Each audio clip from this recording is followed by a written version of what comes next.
नमस्कार।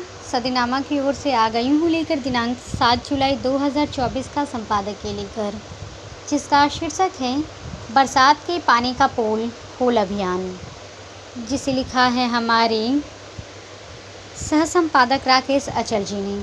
आज का हमारा विषय बरसात को लेकर है। चूँकि हम जानते हैं कि जून का महीना आ गया है, बरसात का महीना। बरसात देश और दुनिया के असंख्य लोगों को प्रभावित करती है। भारत में भी यही हाल है। असम के 30 जिलों के लाखों लोग राहत शिविरों में हैं। जानते हैं इस संबंध में आगे क्या कहते हैं हमारे संपादक महोदय।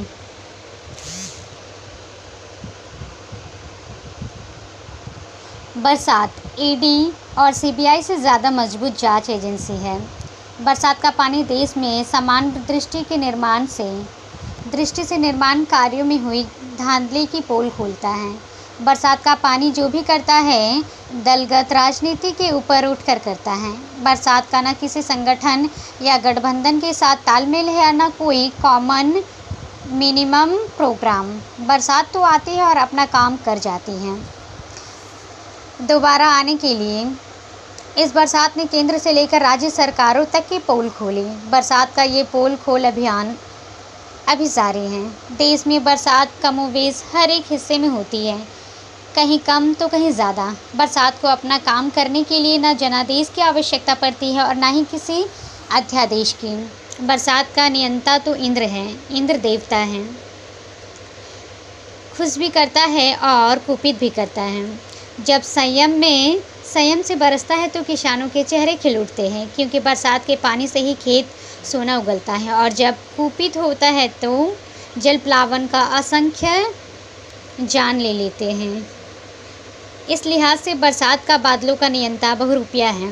हमारे नेताओं की तरह इंद्र की फितरत सैकड़ों हजारों सालों से नहीं बदली। देश दुनिया में सरकारें बदलती है, किंतु इंद्र नहीं बदलता। द्वापर में इंद्र का मान मर्दन करने के लिए भगवान कृष्ण थे। उन्होंने गोवर्धन को अपनी लाठी पर उठाकर बचा लिया था। लेकिन कलयुग में इंद्र तो है, किंतु कोई कृष्ण नहीं। देश में निर्माण कार्यों के जरिए नेता, इंजीनियर और ठेकेदार खूब कमाते खाते हैं, लेकिन इन सब की पोल बरसात के जरिए इंद्र ही खोलता है। इस बार सबसे पहले बिहार की पोल खुले।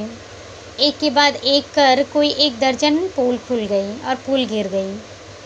किसी का कुछ नहीं बिगड़ा। कुछ एक इंजीनियर निलंबित किए गए। उन्होंने बरसात के बाद बहरहाल कर दिया जाएगा उन्हें। जो पुल बहे वे बदनसीब थे। सरकार इसमें क्या कर सकती है? सरकार का काम पुल बनाना है और बरसात का काम पुल गिराना और बहाना है। यदि पुल बहेंगे नहीं तो नए कहाँ से बनेंगे?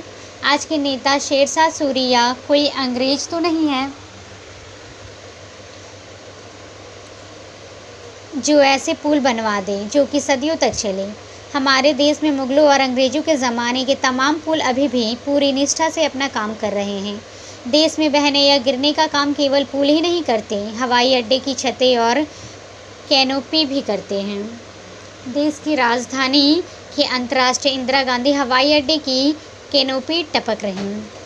कार पार्किंग की छत बैठ गई। इंदौर, जबलपुर, ग्वालियर और अयोध्या के बनाए गए नवेले हवाई अड्डे निर्माण कार्यों की पोल खुल रहे हैं। रेलवे स्टेशनों की दीवारें ही नहीं, रामलीला के नवनिर्मित मंदिर की छत भी टपक रही।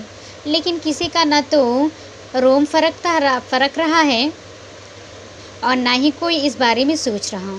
सरकार बस चले तो चले।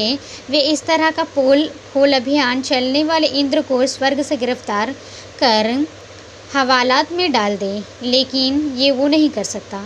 कोई ईडी या सीबीआई वाला स्वर्गारोहण कर इंद्र की गिरफ्तारी करने का करिश्मा नहीं दिखा सकता।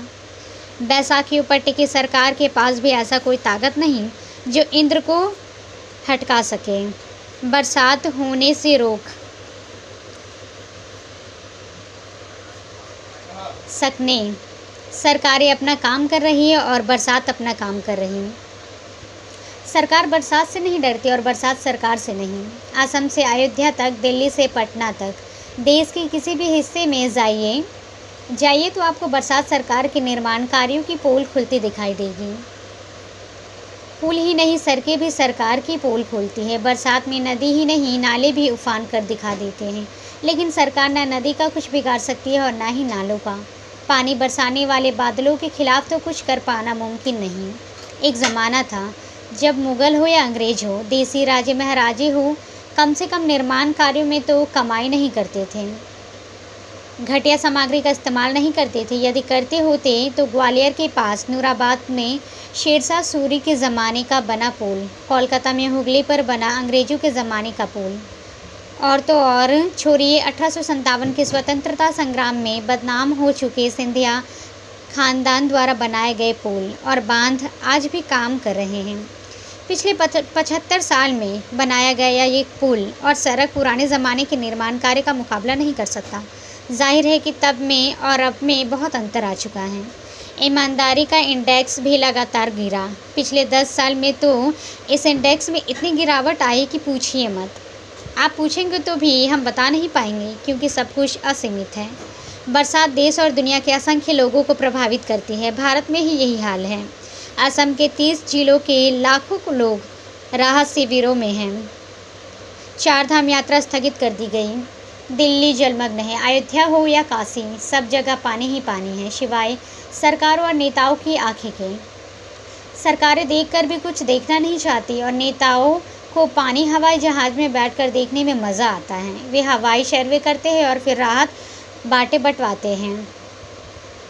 राहत कार्य भी निर्माण कार्यों की तरह कमाई का एक दूसरा जरिया होता है। टीडीपी और जेडीयू तो इस बार सरकार का हिस्सा बनकर उसे निचोड़ लेने पर आमादा है, क्योंकि ऐसा मौका फिर कहाँ मिलेगा। 10 साल में पहली मर्तबा भाजपा लंगड़ी लूली हो गई, इसलिए सब मिलजुल कर अपना अपना उल्लू सीधा कर लेना चाहते हैं।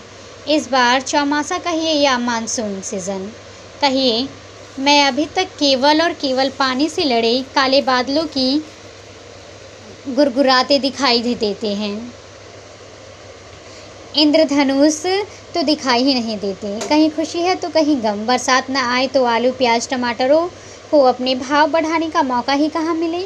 बरसात सबका ख्याल रखती है, जमाखोरों का भी। जो इस मौसम में मुनाफा नहीं कमा पाता है, उसके लिए भी कोई दूसरा मुफीद मौसम होता ही नहीं। मुझे तो बरसात का मौसम बेहद सुहाना लगता है। मन बाग बाग हो जाता है आपकी आप जाने। मुझे तो बरसात ईडी और सीबीआई से भी ज़्यादा भरोसे में लगती है।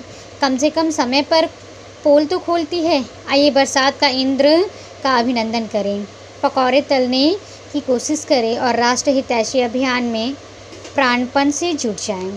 तो ये था दोस्तों हमारा आज का संपादकीय। कल फिर लौटेंगे एक नए विषय, एक नए संपादकीय के साथ। तब तक के लिए नमस्कार।